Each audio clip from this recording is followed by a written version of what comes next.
Au cœur des terres envoûtantes du royaume du Maroc, se déploie une merveille de l'artisanat ancestral, le caftan.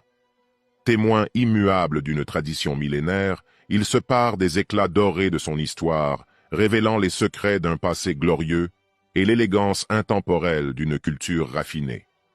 Remontons le temps jusqu'à l'époque des Almohades, une dynastie marocaine qui a régné sur une vaste étendue, incluant la péninsule ibérique et une grande partie de l'Afrique du Nord, entre le milieu du XIIe et le XIIIe siècle.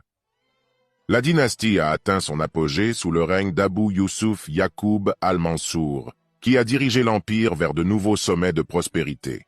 C'est à cette époque faste que le caftan, joyau de l'artisanat marocain, a vu le jour.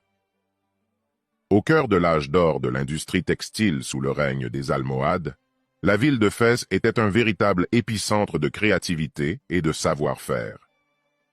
Les ruelles étroites et les souks animés étaient le théâtre d'une effervescence artistique, où résonnaient les cliquetis des métiers à tisser et les gestes précis des tisserands habiles. Avec plus de 3000 ateliers de tissage disséminés dans ces quartiers. Au cœur de la ville impériale, l'une des perles du patrimoine artisanal marocain, se trouve une broderie au fil d'or d'une rare beauté et d'une élégance exquise. Il s'agit de la broderie Ntaha, également connue sous le nom de Tarz Ntaha, qui incarne l'essence même du raffinement et de la tradition de cette cité millénaire.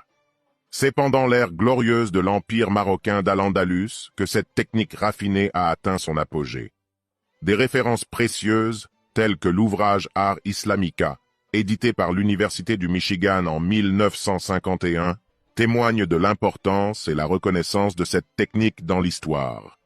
Les motifs du pont se retrouvent généralement en bas du caftan, où sont brodés de manière parallèle le long des sfifas, des rubans tressés qui parcourent verticalement cette tenue de haut en bas. Sfifa et l'akaad sont des techniques d'ornementation uniques, propres au royaume du Maroc. Ils ont été mentionnés dans divers ouvrages, dont le célèbre Letter from Tangier, publié en 1859, qui les évoque avec éloge. Depuis des siècles, les femmes de la ville de Sefrou utilisent ces boutons en forme de cerise, une idée ingénieuse qui fait référence aux fruits emblématiques de la ville, confirmée et inscrite par l'UNESCO. Les écrits d'Ibn al-Khatib, éminent témoin du XIVe siècle, nous offrent une immersion dans l'histoire de l'art de la broderie marocaine. Des textes précieux révèlent l'éclatante présence de la broderie Ntaha, cette somptueuse technique, durant l'âge d'or des Mérinides, une dynastie prestigieuse qui gouverna le royaume du Maroc. Dans son livre de 1787, Marie-Joseph Blaise de Chénier décrit avec fascination les femmes marocaines portant des caftans brodés d'or, soulignant l'opulence de ces créations confectionnées à Fès avec des ceintures en velours cramoisi ou en étoffe brochée. En 1779, lors de son séjour au Maroc, l'écrivain danois Georg Höst consigna minutieusement ses impressions et découvertes dans News from Morocco and Fez, un témoignage précieux des coutumes marocaines, incluant le kaftan, le barnous, le haïk, le cherbil et bien d'autres. Dans son ouvrage Into Morocco, paru en 1892, l'écrivain Pierre Loti nous transporte au cœur du riche patrimoine vestimentaire de la société marocaine, dont notamment le kaftan. Ce dernier, selon ses mots, se démarque par une broderie complexe d'or, lui conférant une aura d'élégance inégalée. Georges Montbard, dans son ouvrage Among the Moors, Sketches of Oriental Life, publié en 1894, célèbre la splendeur du kaftan marocain. Il décrit un vêtement somptueux, bordé d'or, atteignant les genoux, rehaussé d'une ceinture rigide en or et soie.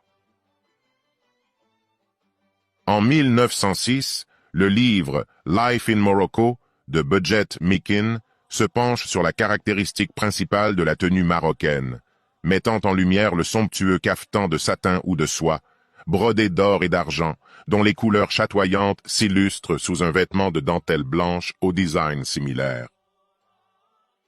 L'ouvrage Oral Histories of Moroccan Women, par Alison Baker en 1998, a permis de recueillir des récits précieux donnant voix aux femmes marocaines et mettant en lumière leurs contributions significatives dans l'art de la broderie des caftans.